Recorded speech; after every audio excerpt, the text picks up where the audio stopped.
ข่าวบริการบิ๊กอ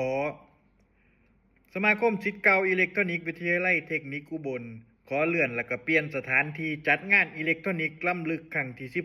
16เป็นวันเสาร์ที่6ธันวาคม2568เวลา 18 นาฬิกาเป็นต้นไปสถานที่จัดงานโรงแรมกิตตงวิวรีสอร์ทอำเภอเมืองจังหวัดอุบลของเฮาบัตรราคา400 บาท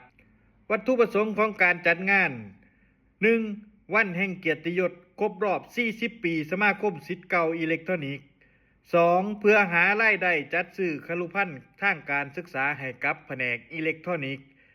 3. ศิษย์เก่าพบปะสังสรรค์แลกเปลี่ยนความคิดเห็นสนใจซื้อบัตรได้ที่วิทยาลัยเทคนิคอุบลราชธานีหรือว่าสิติดต่อสอบถามรายละเอียดเพิ่มเติมได้ที่คุณเรื่องศักดิ์หวานใจเลขานุการสมาคม085 496 9599